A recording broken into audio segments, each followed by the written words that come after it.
to get started on this evening is I wanted to make sure that we had a good opportunity to go over the assessment paper assignment instructions, and this will be our last Zoom meeting together. So as always, you can always email me any questions that you have, but my intention this evening is to go over everything to make sure that it all makes sense to you all and that you have a good grasp of the assignment.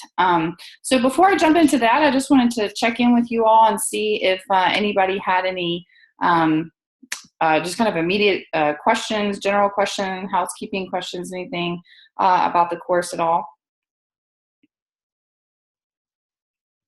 Just a question. Okay. Yeah. Everybody jumping in. Okay, go ahead.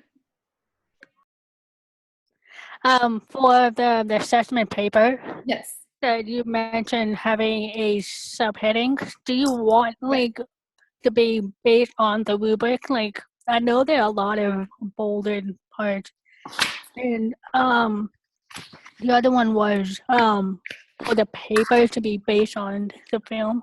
Mm-hmm. Yes. Okay.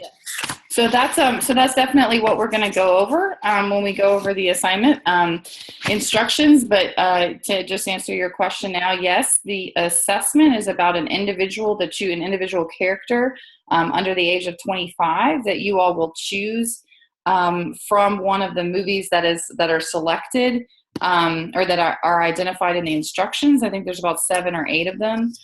If for some reason there are none of the movies that you think, like for some reason you can't watch them, or there's some like an issue with the topic or something like that, contact me and we'll see if we can select another movie for you, but that's typically doesn't happen. But I just want to let you know if there's some reason. A lot of I've had at least one student in the past have some concerns over there's some pretty graphic scenes in several of the movies because a lot of them are very kind of trauma related. And so if there's an issue, around that, you're welcome to contact me and we can see if we can work out a different film and agree upon that. It just means that if I haven't seen it, it just means I need to make sure that I go see it. So that's the part about the movie. With regard to the headings and subheadings, we'll go over that in detail when we go over the rubric, but the headings are the ones that are centered and bolded in the rubric, and then the subheadings are all the ones that are essentially under each of those sections. And it's just really important. Sometimes you think you've completed a paper if you only use the headings, and then you realize you've left out an entire section. So I just want to make sure that, so it's kind of it helps me grade your paper, but it also helps you make sure that you have answered all of the questions and addressed all the issues that I've asked you to cover. So that's why I make that an actual requirement. And there are Purdue OWL is a good resource for looking at headings and subheadings, and I think we talked about that with regard to the policy paper, but it should be pretty straightforward to submit that in APA format. Does that answer your question? Yes. Okay. And part of it, I know a lot of it had to be like, do we use the details of the movie, or it's more of like based on the imagination, a little bit of research? Yeah, and let's just wait until I'm going to cover all of that when we go, because I really am going to explain the assignment in more detail so you guys have an understanding of kind of what the overall intention is and how to address those kinds of things. And so if you wouldn't mind, Noel, just kind of sitting tight with that one for a little bit, and then if I still haven't answered your question after we're done talking about the assignment, please ask it again. Okay. All right. Any other? There was somebody else who was jumping in a second ago. I was going to ask you about the quizzes, because they're about 50% of our grade, and there's only been 3 so far, and I was a little anxious. Yeah, I'm sorry about that. There's 2 more, and part of that has to do with because I've eliminated some of the reading, so I want to make sure that I don't have those that I'm not assessing you on something that I didn't give you to read. So I have to just do kind of a double check with that, and then I'll get those up as soon as possible. And I really apologize for the delay in that. But they'll follow all of the same format as the first 3. Okay. Okay. Good question. Any other questions?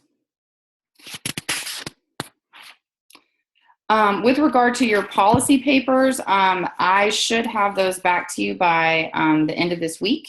So you can look out for those. I was hoping to have them done yesterday, but that didn't work out.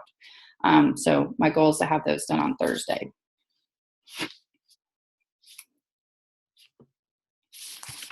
Any other questions?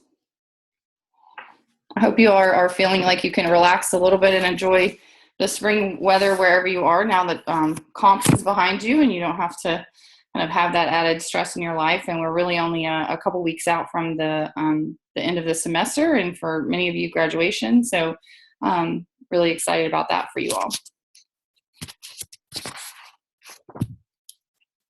Do you have any feedback from comps? I don't know how to answer that question. I'm not really sure what that means. Any feedback from, like, when are you going to get your grades? Is that what you mean? I'm not sure. I was reading it off of the discussion board. Somebody asked. Oh, no, I don't. Yeah, no, I don't fully understand the question. I don't have any feedback. I'm not sure what that's exactly referring to. That's kind of the whole comps committee kind of does that, and I don't participate in that. So sorry. Does anybody have any, if you're on the line, do you have any more detail or specific questions about that? About comps? I'm not sure I can answer them, but I can relay them to folks.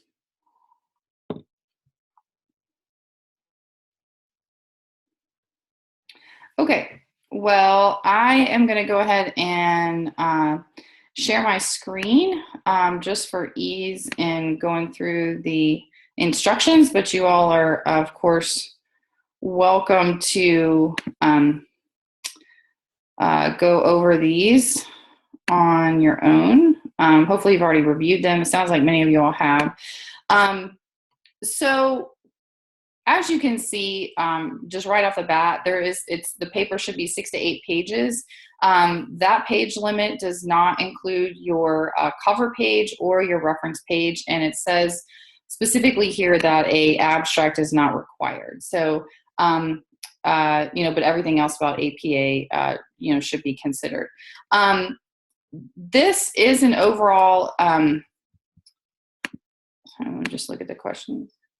Yes, of course, all APA formatting requires double space, and that also is listed in the instructions as well.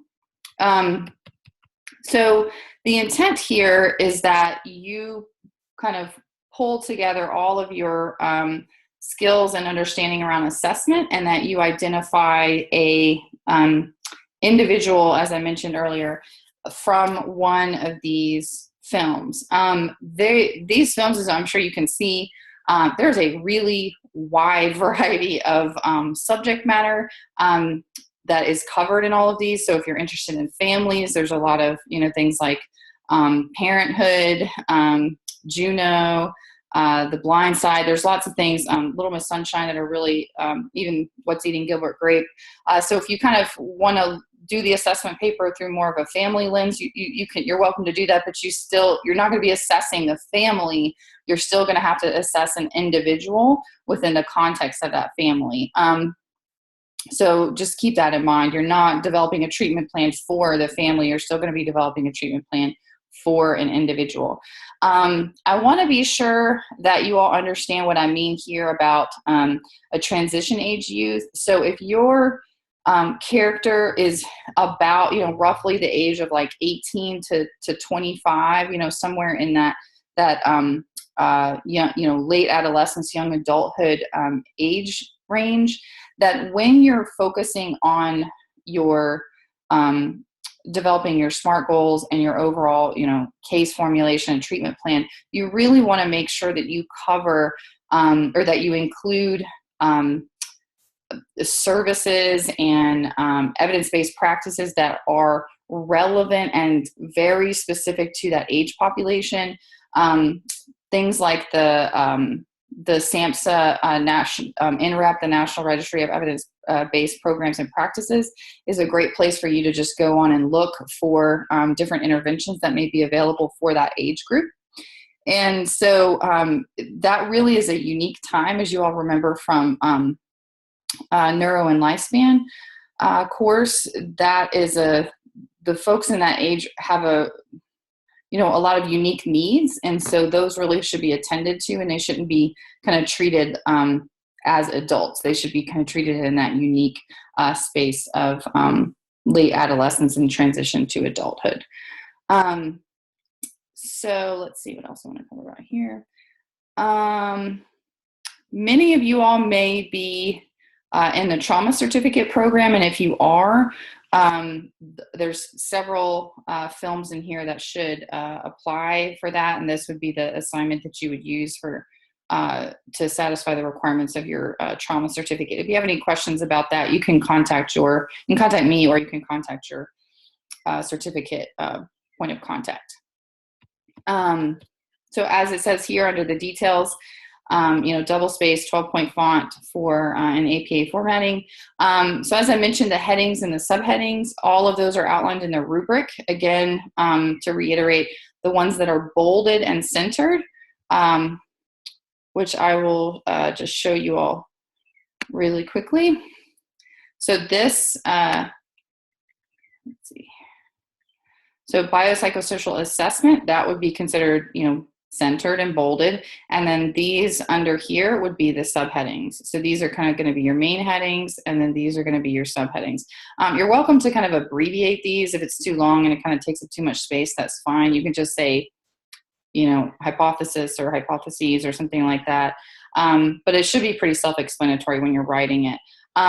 These 2 points, it doesn't say it on here, but you're welcome to just have a heading that says introduction, and then have subheadings that say client identifying information and then main presenting problem. You're welcome to do that because these really should be subheadings because they're consistent with all of these. I just didn't put intro right here. So you're welcome to do that, and we will go over the rubric in more detail in just a sec. So let's see.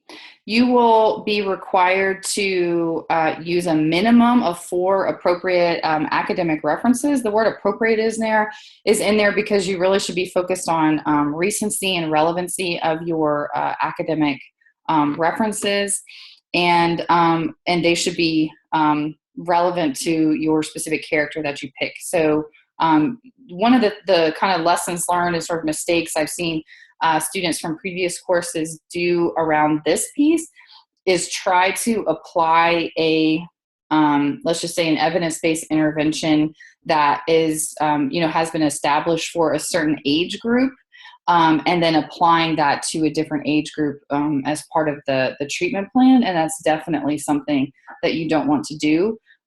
You also don't want to assume in a research, I've seen this too, when you go and do your research and say you want to look at interventions that address, depression for children between the ages of 9 and 12, and there's some research paper that addresses that, but your character is 15, or your character is 6, you want to make sure that you're, even if you use that article, that you're talking about those differences, and that you don't just automatically apply something that was specifically researched for a specific population and generalizing it to other populations.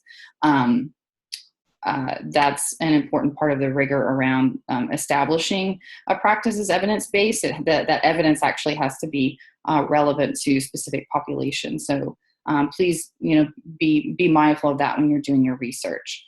Many of you all have experience writing clinical notes and things like that. So when you're doing this paper, some of that may feel very familiar to you. You still need to, so even if you kind of, I'm not saying you can use shorthand because you still have to write in narrative and obviously full sentences and things like that. But however you're used to writing those clinical notes, whether you write them in first person or in third person, that's fine. You can, I'm pretty flexible with that. I think it's kind of whatever feels good for you. You will be, so you can say things like,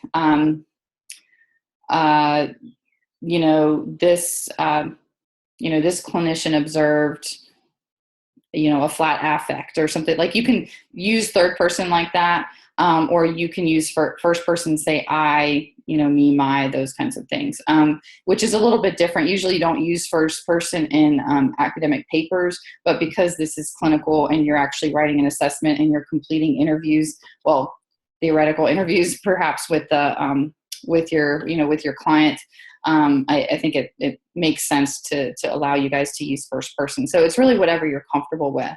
A little bit about when you are, so this note here, it says the assessment of your client is based on the case, quote unquote, facts presented in the film, and it should correspond directly to the formulation, the goals, and the treatment plan. So because you're not actually seeing this person in a clinical setting, you're not meeting their parents, you're not meeting their siblings, you're not having detailed conversations with them, the only details that you have about this client are those that are presented in the film. So that is can be a little bit squirrely. And the main lesson learned that I have for you from past classes is don't overthink this. Some students get really kind of wound up in, just basically overanalyzing the situation. And all I'm asking you to do is act as if, act as if this client, your actual, so this character in the film that you choose is your actual client. So you have to set up in your introduction just a frame for, how this client has come to your attention. So that needs to make sense. So, and you don't have to overthink it. You don't have to overanalyze it, but, it should just basically fit. For example, if you choose Winter's Bone, the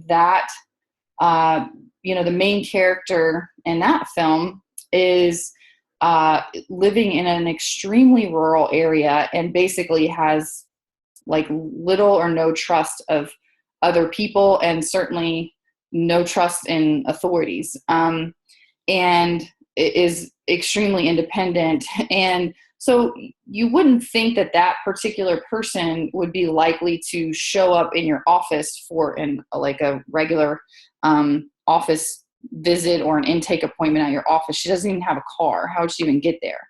And especially, there's some mental health issues with her mother. So an example for that film would be a home visit. You could say that, the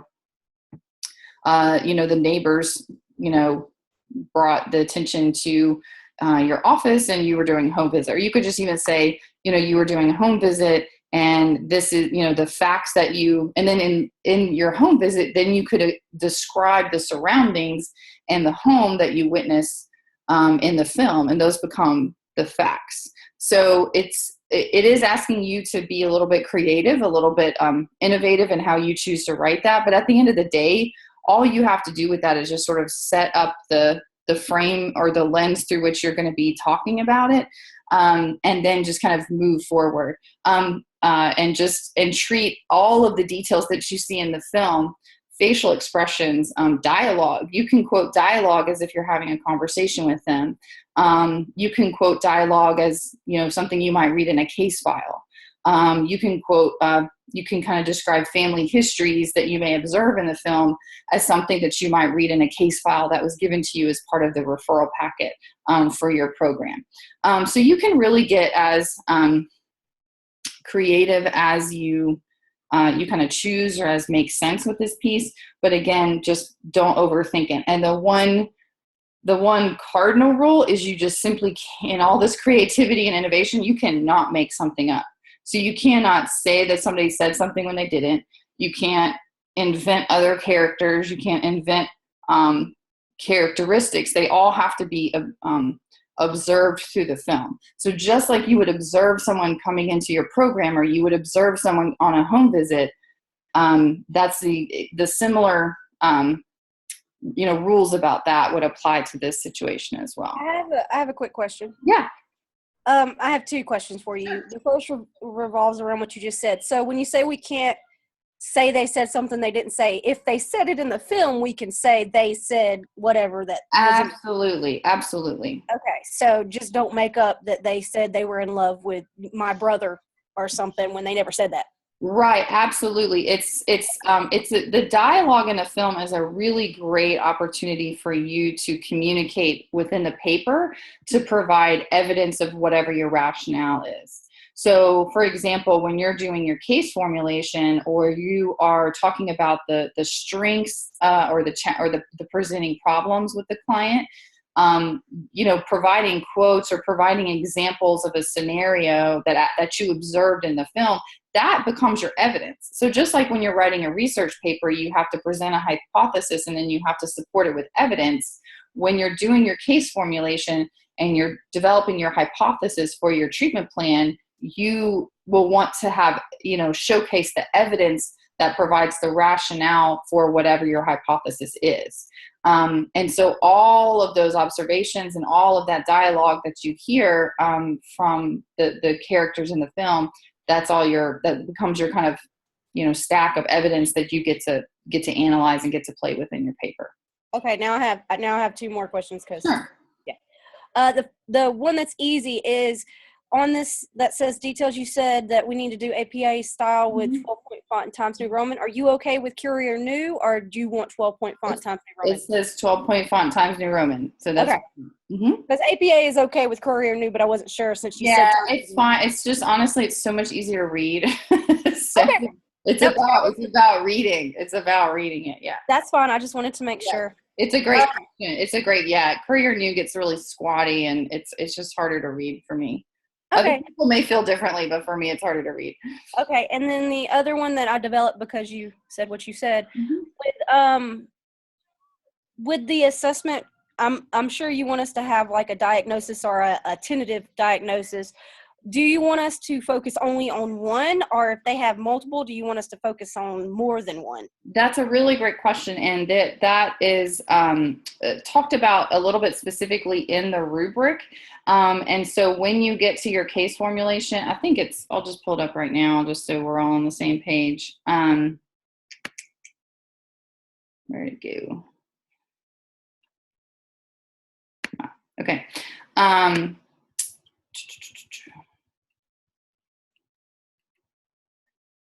Okay, yeah. So it's under the case formulation section. It says, note, you are not expected to make a DSM diagnosis. You're not LCSWs yet.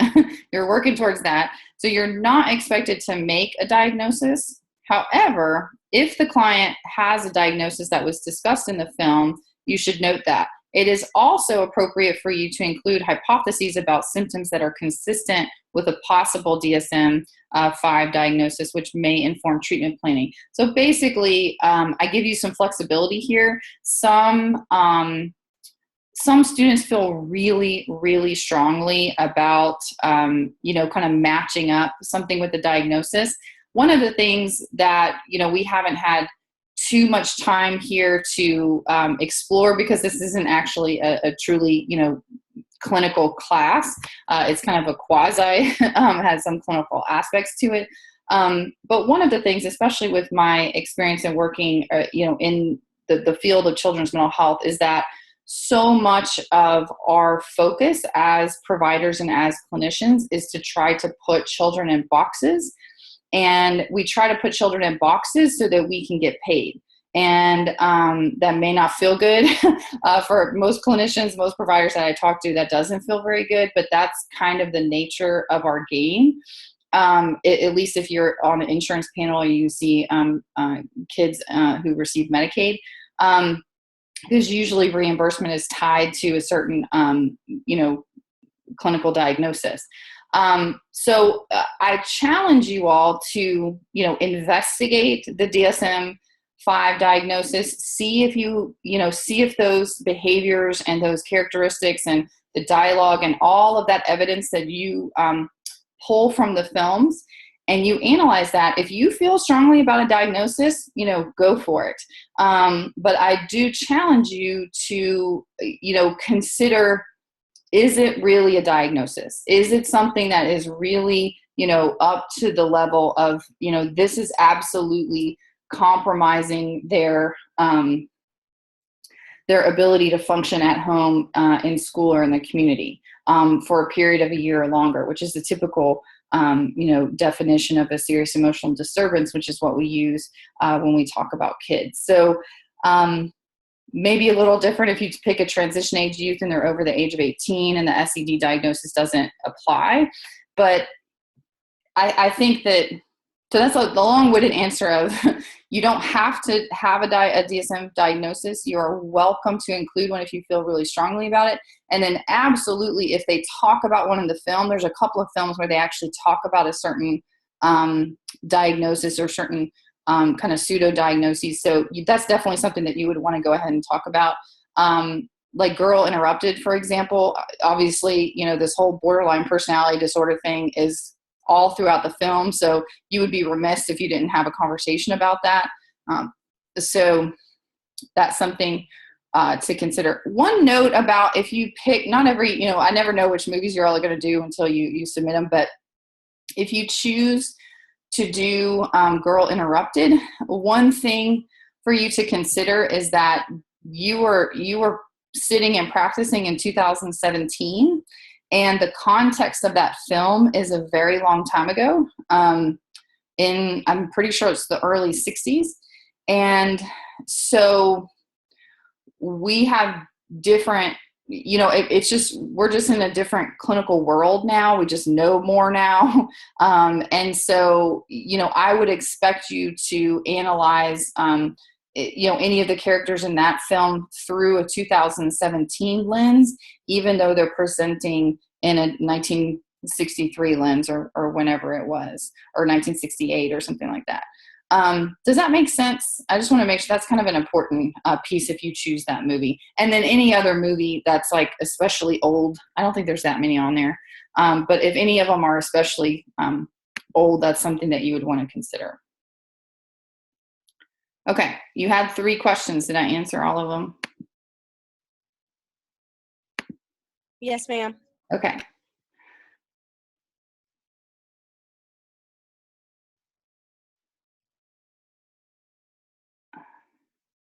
Okay. I'm just reading your question on about the paper.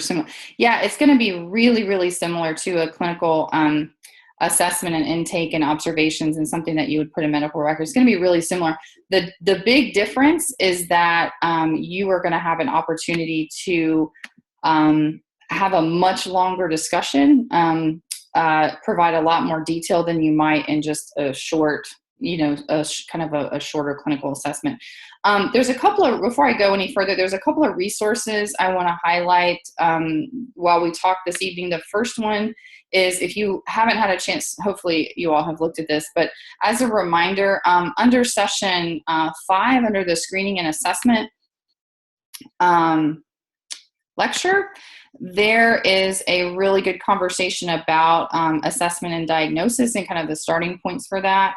And there's a whole discussion here about the foundation for goal setting, assessment and formulation. This may feel really, really familiar. I think I didn't really spend a lot of time on this because I kind of assumed that you all get this in your other clinical classes. But so this should be a little bit of a review for you all at this point. And many of you all you're kind of old hats at assessment by now, but everybody's a little bit different. So please go back to Unit 5 and look at this PowerPoint, and it will give you some more kind of information about the relationship between assessment, kind of the whole process of case formulation, goals, and intervention. And we'll talk a little bit more about SMART goals. And the other 2 resources, in addition to this PowerPoint, are the tips for writing SMART goals. There's 2 different documents that kind of talk about SMART goals through they're basically very, very similar, but kind of 2 different lenses.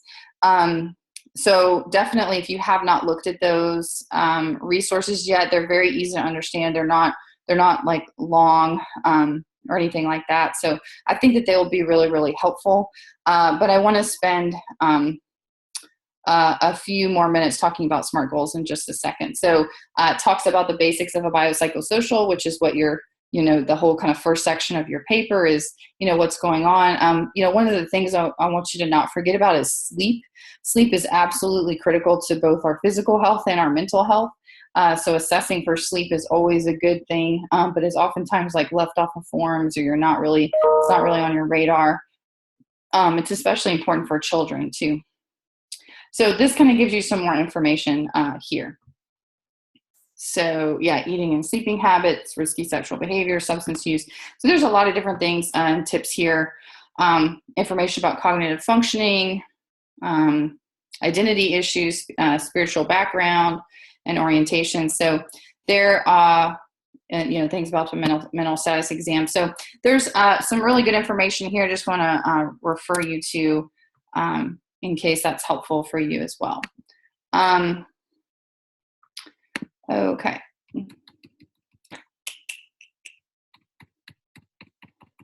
Okay, one piece here is also a note about making sure that you attend to any cultural and ethical considerations in your assessment and treatment plan.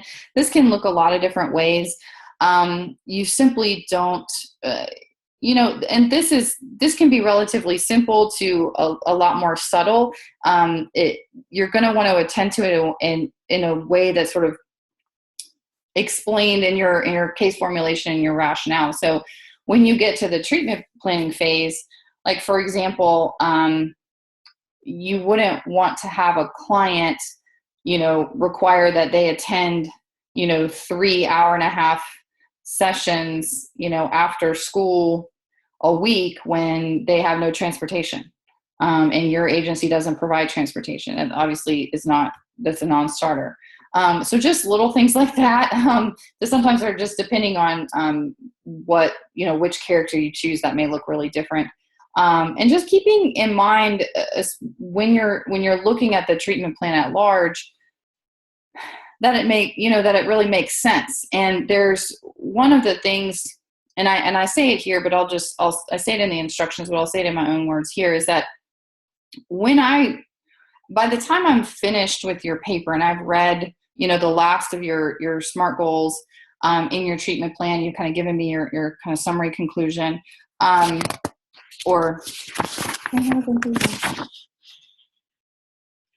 just ended with the treatment plan. So, by the time I get to the end of your treatment plan, I should have a really, really solid understanding of who this person is, what their needs are, what their strengths are, and then how you're going to work with this client to address whatever the needs are and maximize those strengths.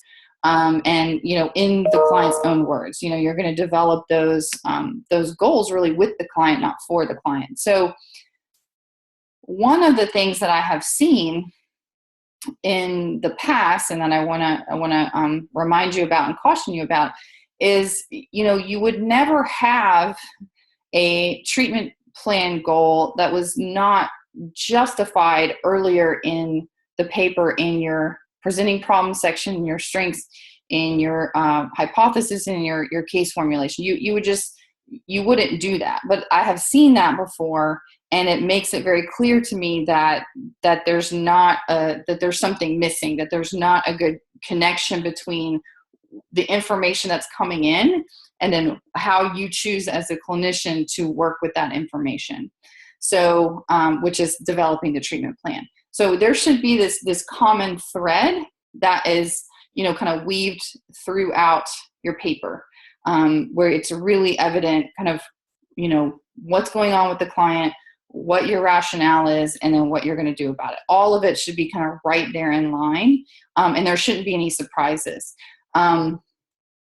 Like this is a bad example, but just to give you an example, it's like having a treatment plan goal where you want the client who is under the age of 18 to, the client wants to quit smoking, but you've never discussed smoking in the presenting problems or anywhere else in the case formulation. So it becomes this like huge surprise.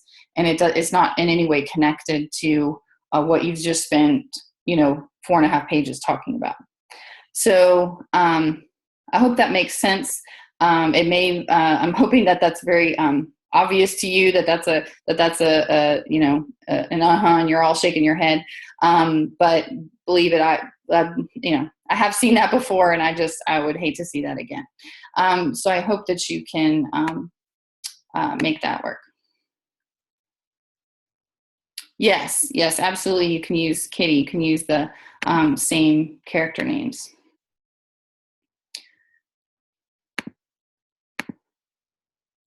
Okay.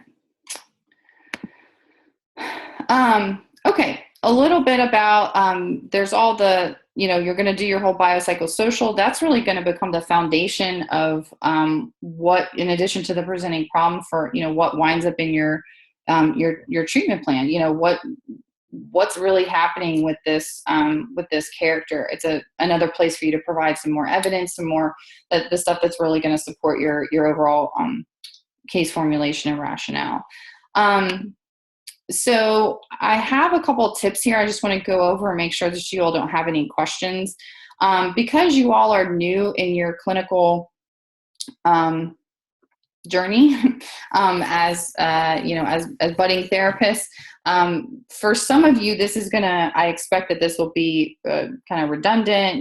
This, you've experienced this before. And then for some of you, this may be a little newer. So I wanted to make sure that I clarified for you all that the goals are written with the client, typically, hopefully within the client's kind of in the client's own words, because at the end of the day, as therapists, you all get to go home, and the clients are the ones who are actually out there doing the work, trying to achieve those goals. So you never want to write a goal that is not realistic for a client. You never want to write a goal that's not supported by the client, unless there's some sort of judicial mandate, like they're involved with court.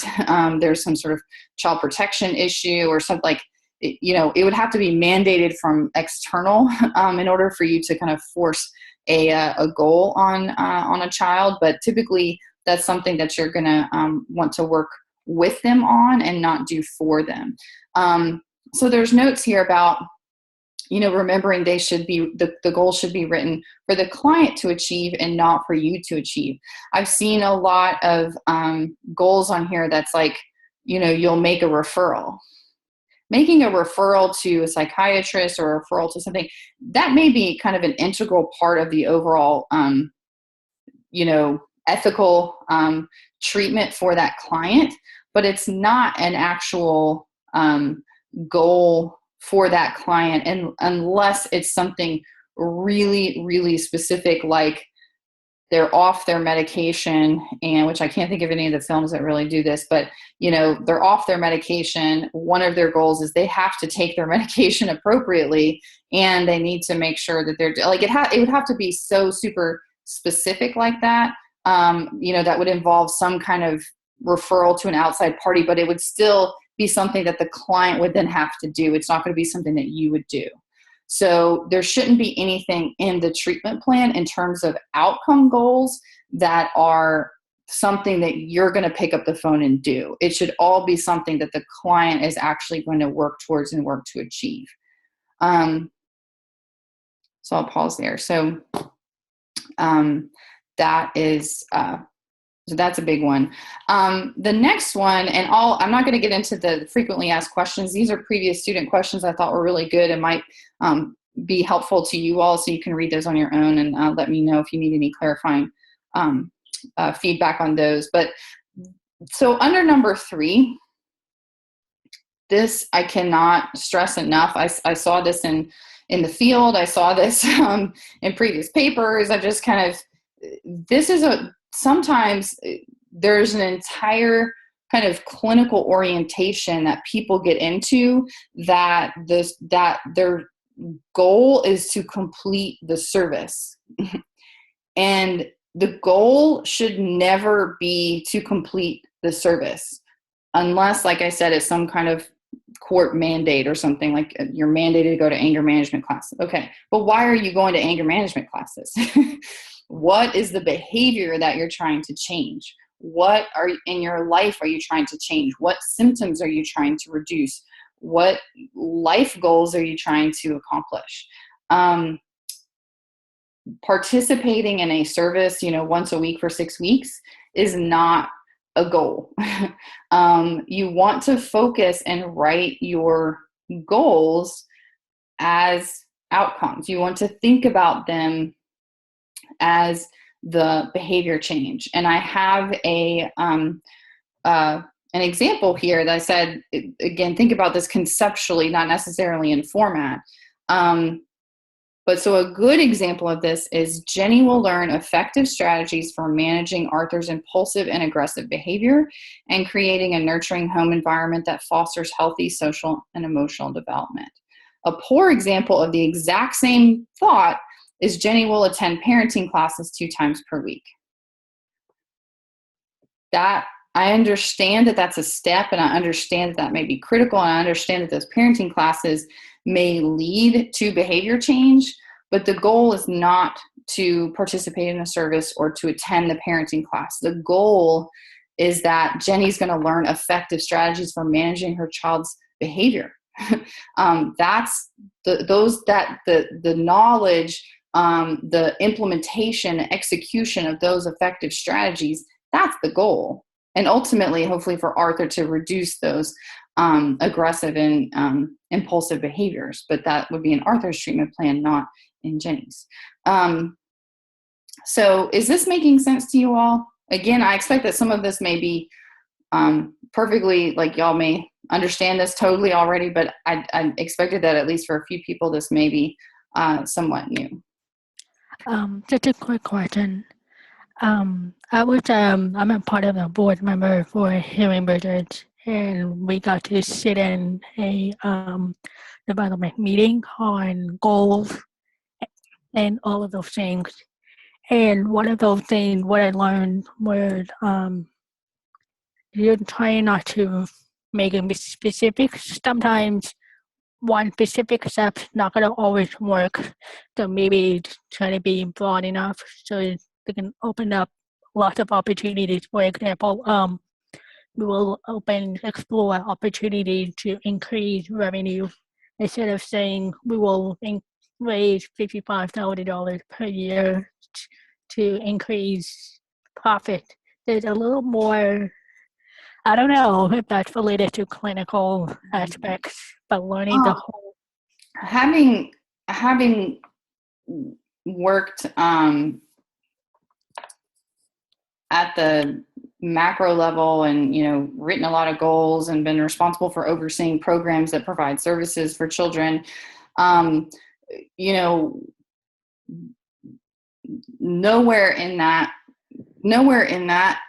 kind of practice experience have I ever been counseled in a way that it sounds like at this training or this event that you participated in, where it says like sometimes you may have a context for writing a broader goal. And I can imagine in the world that there may be some places or times or contexts where writing a goal that's more vague is appropriate.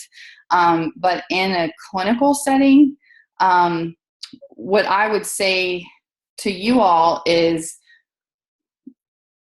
how, if you were on the other side of the fence, if you were, receiving the service or receiving therapy, or, it was your treatment plan, how specific and measurable and objective would you want that treatment plan to be? So it's, it's hard to document progress when you have a goal that's vague, which is why the entirety of this assignment is geared towards writing goals that are smart, using the SMART mnemonic, which you all should be familiar with by now, should be kind of old hats with, but there's, more. That's why I give you those tip sheets on writing SMART goals. So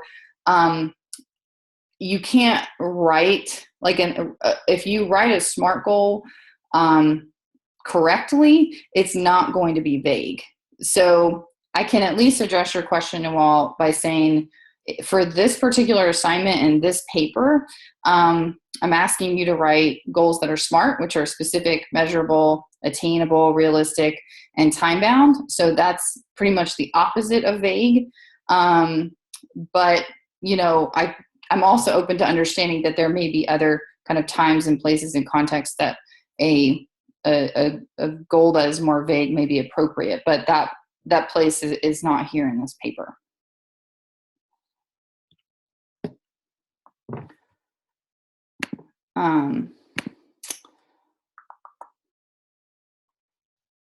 Yes, absolutely. I always recommend you put yourself in the client's shoes. It helps kind of give you a reality check. Why would you ask somebody to do something that you wouldn't be willing to do?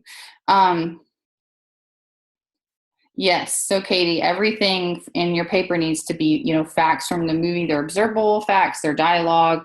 There's something that you can actually, put your hands on in the movie and understand, not made up. The only thing in your paper that you're welcome to make up is that opening frame, the context for how it is that you're interacting with your client, because you kind of have to set the stage, right? So in that introduction, before you even get to the client identifying information, you can kind of say this paper, or you can even say this paper. That's fine. You can say that you came into contact with the client during a home visit and you received a referral from Child Protective Services, and that's it. You can just kind of leave it alone after that. But just so I understand kind of where you're doing that. Another piece about the opening is a lot of the questions that I've received in the past from students are around when they do that frame, they want to be, there's like some big event or something that has happened in the movie. So let's say halfway through the movie or 3/4 through the movie, and their frame is they want to intervene with the client at that point. And so if they intervene with the client, in kind of chronological order, like 3/4 through the movie, then how, can they use information that's gleaned from that's in the last kind of quarter of the movie? And the answer is no, because in real life, you would only know what you know when you know it. So I want you to actually take that seriously and not use that other information that may be provided later in the movie. Does that make sense? That's something that a lot of students have kind of struggled with. Okay. I don't understand your question, Jimmy, about can A and B combine for a goal? What do you mean by that? Are you referring to?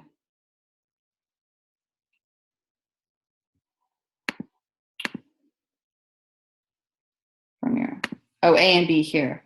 Okay, good question. So the poor example, so Jenny will attend parenting classes 2 times per week. That's a great step. That's something that you would want to consider. But again, it's not a goal as written, as an outcome. So it may be something that you might have as an objective, or that's just some kind of, it's kind of integrated. I think with your question, can you kind of combine those two? And I think in short, the answer is yes, you can do that. At the end of the day, what you're going to be graded on, and what I'm challenging you all to do, is to write a SMART goal. Write a goal that is SMART: specific, measurable, attainable, realistic, and time-bound. And those two sheets that I provide you under the assignment folder are really, really good outlines for how to do that. There's also some information in that PowerPoint. I want to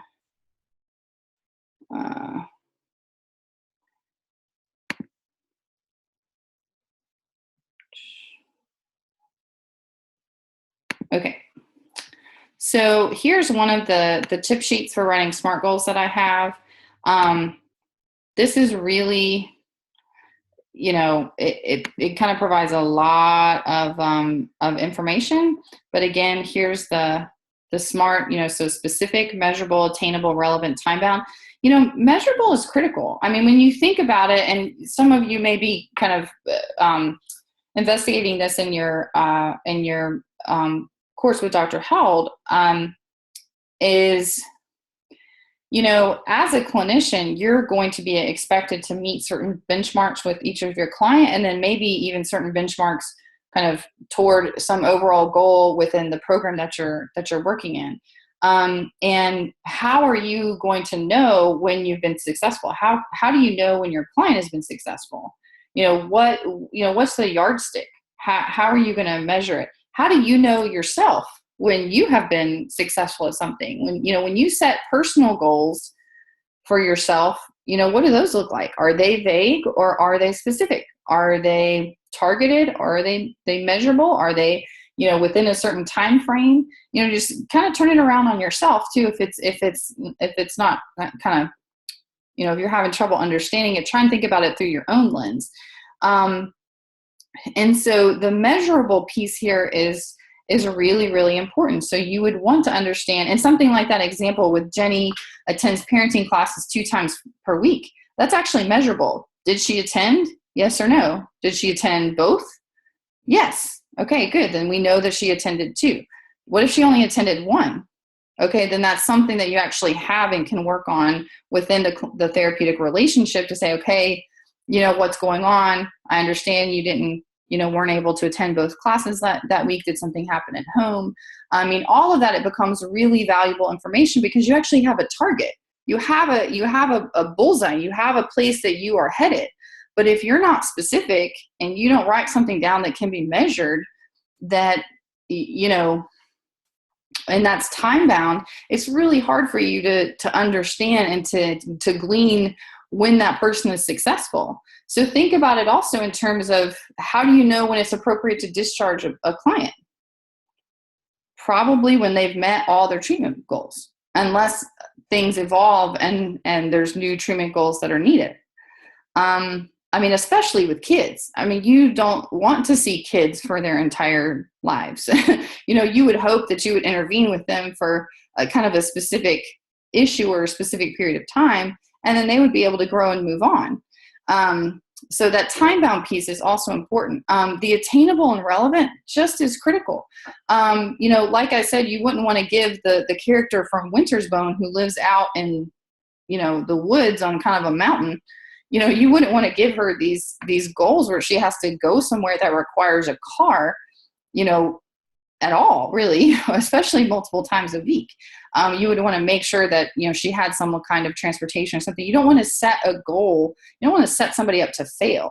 So that attainable piece is really critical on a lot more than just is the, can they actually get to the service? It also needs to be attainable in kind of a realistic time.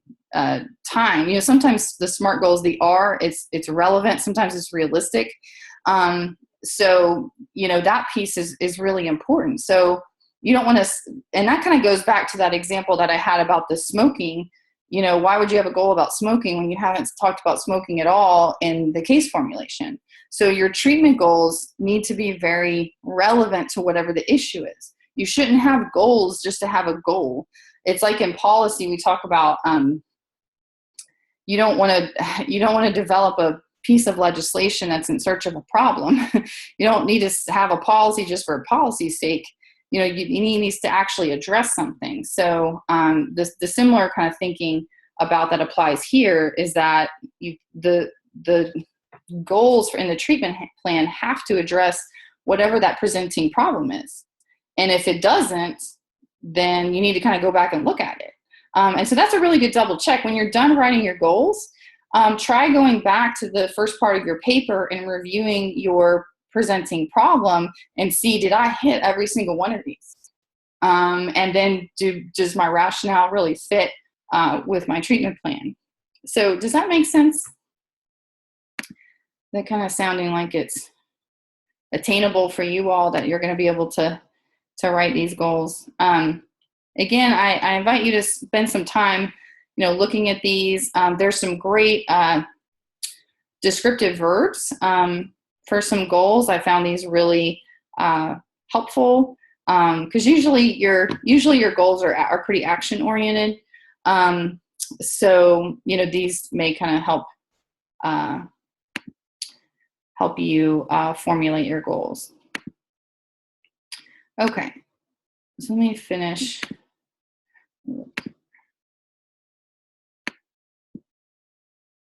Okay, all right, good. Okay, so like I said, please review the frequently asked questions. I think that they will be helpful, and again, they're former student questions, so I thought they may be relevant. So that's it for the instructions. Let me go over the rubric just a little bit to make sure that that is really clear.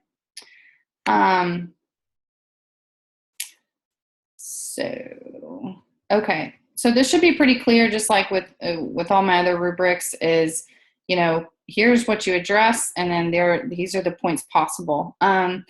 Always be mindful of this. If something's only worth 5 points, do you want to spend an entire page, on an 8-page paper, talking about that? So just kind of keep these points in mind with, how you divide up your papers, which I'm sure you all are familiar with. So the key here is, relevant. There may be some hordes of psychological, stuff, or like massive amounts of social, relational, or social environmental information that you can talk about. I've had students that do research on the Appalachian Mountains or do research on some town that's referenced in a paper. And sometimes that is great. Sometimes that makes a lot of sense. But you've only got kind of 10 points, and this whole section is worth 40 points. So this is a very big section. So I do want you to be detailed. I want you to be thoughtful, and I want you to critically think about it. And if something, like especially with the biological information or psychological or anything, if there's, again, you're not supposed to make anything up. So if you're missing information that you would need, that if that person was in your office, you would ask them about, but it's not covered in the movie, just simply say that you don't know.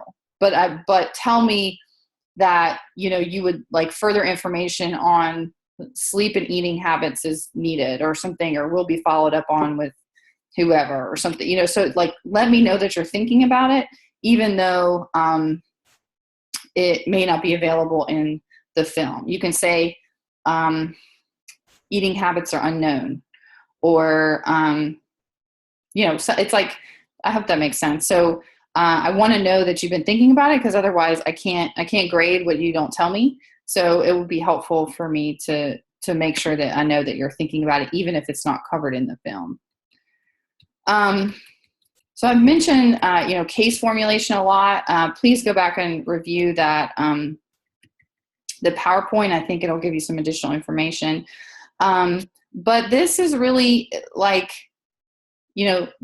focus on this word analysis here.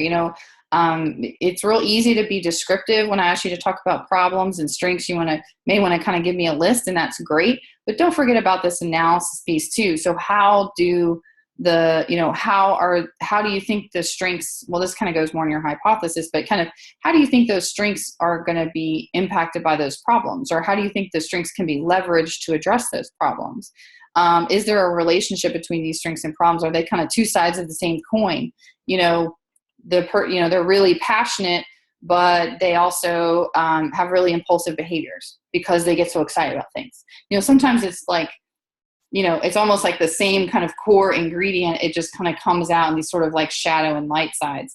So kind of, investigate that a little bit and see if you can challenge yourself to be more than just kind of listing problems or listing strengths. Talk about the hypotheses about underlying issues that drive the client's behavioral and emotional difficulties or symptoms. These are your ideas, but you can't have a hypothesis that's not supported with evidence. And all of your evidence is going to be kind of presented up here in your biopsychosocial assessment and in your kind of your description of your main presenting problem, and your analysis of problems and strengths. So basically everything kind of builds on itself with this paper. So here you can talk about initial identification of possible intervention needs. This is a great place to kind of give me a heads up of what I can expect to read in your treatment plan. And this part's really key. And it also it helps you make sure that you're addressing those cultural issues I mentioned in the instructions. Is you want to, it also kind of harkens back to your policy paper as well. It's like, I want you to be thinking about these larger system issues that are present in your character's life, because some of these issues may be leveraged to help a client be successful, or they may be one of the barriers that you need to figure out and brainstorm about how to, how to work around that. So it's always really, and don't forget your social workers. Everything that we do is through that PIE, that person environment lens, that ecological perspective. We all exist within our family systems. Our family systems exist within our neighborhood and community systems. Our community systems exist within our larger, state, and in the states, national, all that, on and on. So I don't want you to forget that piece here. So I'm asking you to, talk about some considerations that you may need to integrate into your treatment plan. Things like community, culture, and environment, access to needed resources, like a car, that's one of my examples for the evening, other governmental issues, and definitely any kind of environment or barriers that that the child or adolescent may be involved in. Systems are something that impact children sometimes a lot more than they would impact adults. I've heard clinicians talk about or even family members actually talk about something like, autism, and developing a kind of a plan or even an IEP for a child with autism.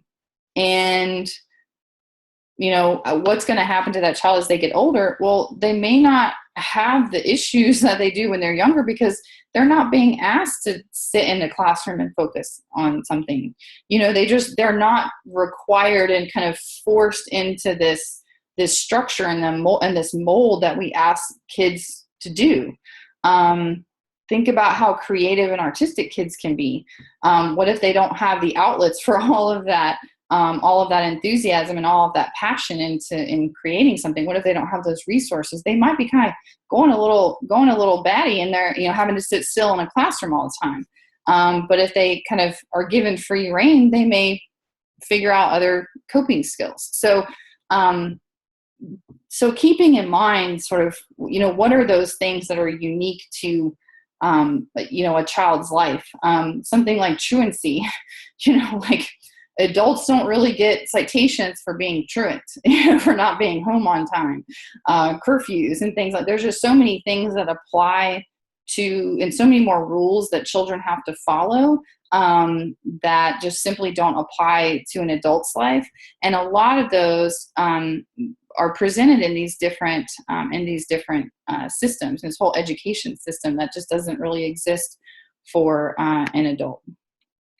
So keeping in mind all of those pieces as well. And if you have any follow-up questions, please feel free to email me or let me know. We've kind of talked about this diagnosis piece, so I won't get into that anymore. But again, you have some flexibility here with how you handle that. And yes, you should use the DSM-5, not the DSM-4. So client goals and initial treatment plan, you want to, and there's some FAQ questions on the instructions page about these specifically, but you should identify 3 goals using SMART criteria. So these are going to be your main goals that you write. Those are going to be those outcome goals. If your goals are 4 sentences, if you have to write a really long goal just to make sure you hit the SMART aspects of whatever that issue is, perfect, fine. I am not going to argue with that. I'd much rather you kind of overdid it and to make sure that it was really, really clear that it was SMART. Because really what I'm judging you here on is your critical thinking. Like, how are you using all of that information, all of your rationale, all of your evidence to write a really good goal that is specific and measurable and attainable and relevant and time bound. So that's all that's needed in this section is just 3. And I think I made a note here. You can write, 1, 2, 3. If you want to number it, that's fine. Just a lot of people will write goal 1, goal 2, goal 3, you know, that's fine, just as long as it's in APA format. And then after that, you have your 3 initial treatment recommendations that are corresponding to the client's goals. So essentially, this is how you paint the picture of what the end goal is. So remember, that's the target. Your goal is the target. Where do you want to end up? And then your treatment recommendations are how you're going to get there. That's the journey. So the goals are the destination. The treatment recommendations are the journey. So you can be much more specific, much more narrative here about how you're going to help your client or how your client's going to get to that goal. Please don't forget this part. This is a big deal. This is an evidence-based practice course. So at least one of your initial treatment recommendations for your client should be based in research and on empirically supported interventions for the issues the client is facing. So this is an opportunity to make sure that your treatment plan is relevant to the issues at hand, that whatever you're asking them to do are actually addressing your presenting problems. There should be no surprises here. And I do want you, and I'm requiring you, to make sure that at least one of your treatment recommendations is a evidence-based practice. There are lots of evidence-based practice resources on your Blackboard course site. NREP is a great one. With SAMHSA, there's also the Child Welfare Information Gateway. There's a whole document on identifying EVPs under your course information folder on Blackboard as well. So don't forget that one. I feel like there's some other questions. Sometimes you may have one kind of presenting problem that you want to address with it's kind of so big, you sort of need 2 different goals and sort of 2 different treatment recommendations to address sort of the same problem. That's perfectly fine, just as long as it's justified. Sometimes, and several of these movies, this is true. There's so many issues with the client that you're kind of like, how do I choose? How do I even, where do I even begin? The film Precious comes to mind. I mean, that's a really, really complex. She's a exceptional person, and there's some real complex issues going on. But you can only do 3. You can't do 6. So what I'm looking for there is that you are using your critical thinking skills to prioritize. So your case formulation, your hypothesis, it should all be setting you up for these final 3 goals that should be pretty much the most time sensitive and the most clinically important, like kind of imperative, that like she really can't do these other things until these 3 things are really addressed. So that would be my recommendation when it's kind of like you have so much going on, you don't even really know where to begin. In that case, I also encourage you under your case formulation to, like specifically under the initial identification of possible intervention needs, you can kind of list, you can describe, you can talk about all the different issues that you would want to address, but make a note there that it's not going to be possible for you to address them, all at the same time. So you're going to have to prioritize. You can let me know that you've identified all these issues, but you're not going to be able to address them all in your treatment plan. So I think that's all I have to say about that piece. There's 5 points here for, appropriate references. Again, you need at least 4. Most students use many more than that, but you have to have at least 4. The DSM is fine to include as 1. And then just make sure, of course, you follow the instructions and formatting and all that good stuff. So that's kind of a lot, and we're getting towards the end of our time, but are there any other questions? Yes, Noel, great question. Can you include location as part of the barriers? Of course, location is often a barrier for so many of our clients, especially if you work in rural areas. This is something that you all know and experience on a daily basis. Also, things like like distance to even like a bus line. So if they don't have a car, you know, where is their transportation? Are they even on a bus line? And like you said, if the agency's, you know, 40 miles away, I mean, that's extremely time intensive and resource intensive and all that kind of stuff. So yeah, absolutely. That is something that should be taken into consideration. Okay, I have a quick question. Sure. I'm planning on using the Hunger Games, so like none of that is relevant. So I'm not really. So what? It's not really relevant because like they didn't have like it's post-apocalyptic world. Mhm. So like it's not going to be a sorry, my daughter. No problem. It's not going to be like a clinic or anything like that that's legit unless I just pretend like she's in our day and age. Yeah, so that's up to you. So that kind of goes back to your kind of creativity and how you choose to have that frame. I've had students who use that film do things like they're sort of from like the state sponsored you know, mental health agency or something. You know, they just kind of like just make up some sort of frame or context.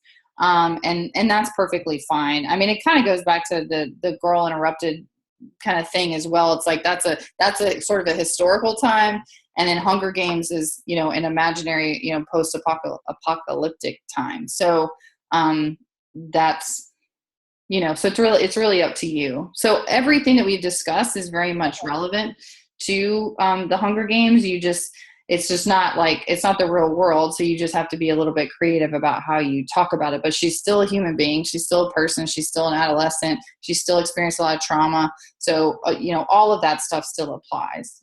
Yeah, it was just when you were talking about how far away she was and transportation and stuff, I was like, I'm not sure if that's even going to be a relevant discussion point Yeah. for Yeah. her. No, it's, yeah, I mean, everything about this assessment paper, I've read some really good assessment papers on the Hunger Games. It's all relevant. I mean, especially think about like the impact of like the tracker jackers, you know, that's straight up in her biopsychosocial, you know, because you don't know physically what's going on. She's been through extraordinary physical trauma. She's watched people die. I mean, it's just sort of like and it's also like, don't overanalyze that. Like, just kind of accept it and move on. Like, don't worry that there's not a community mental health center in District 12. Make one up, you know, or just kind of set the context. Spend, you know, three sentences, kind of setting the context, and then just kind of move on as if you're interacting with her in 2017. Does that answer your question? Yes, ma'am. Okay.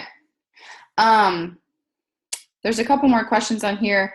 So Katie, I don't want you to guess about a DSM diagnosis, but I do want you to think about it if you so choose. And what most students do is they'll do an analysis of what the behaviors, what the symptomology is of the client, and then compare it to the requirements for the diagnosis in the DSM, and then make a conclusion, like make a summary statement about that. But it has to be justified and it has to be provided examples. So like if you start kind of talking about a symptomology like in the case formulation piece, but then you haven't really noted that anywhere prior, like it's nowhere in their biopsychosocial, it's not in their presenting kind of needs and strengths, it's sort of out of thin air, then it's going to be real clear that you're not connecting the dots and you're not critically thinking about it.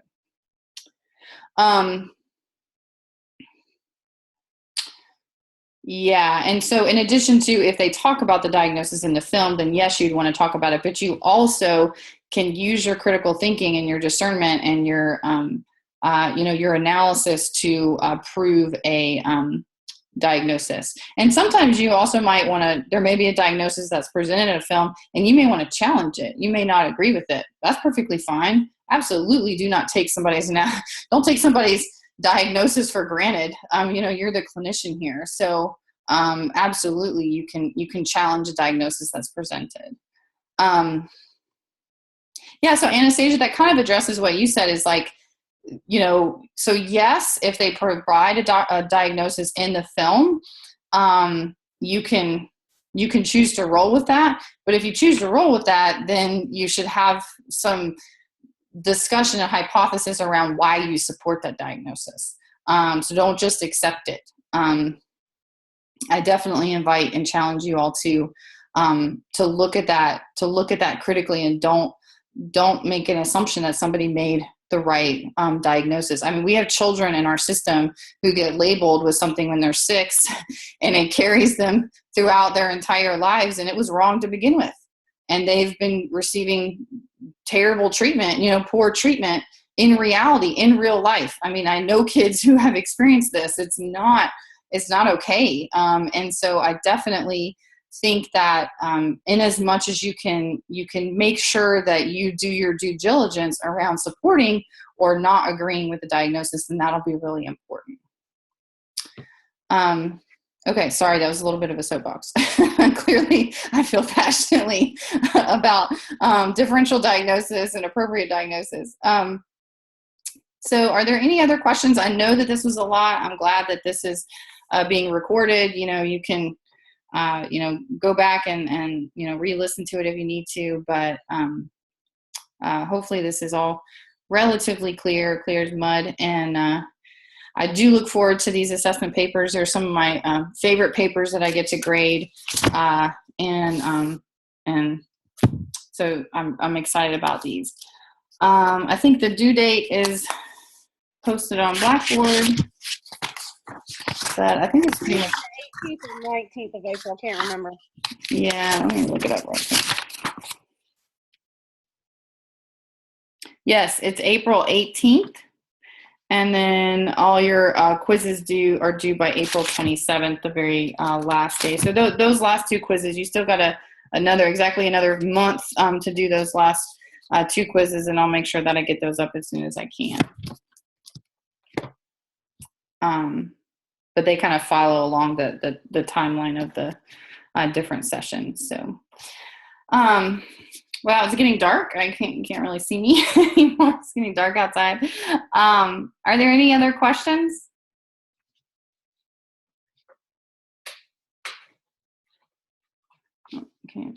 Okay. Any other questions? All right. Well, feel free to email me if you all need anything. I'm here to support you, and I look forward to reading your papers. And I hope you guys have a great rest of your semester. And I very much hope to put a name with a face at graduation. And I hope that you choose to walk. I think that's a really great opportunity, and it's a beautiful ceremony. So I hope that you can come, and I hope I get to meet you.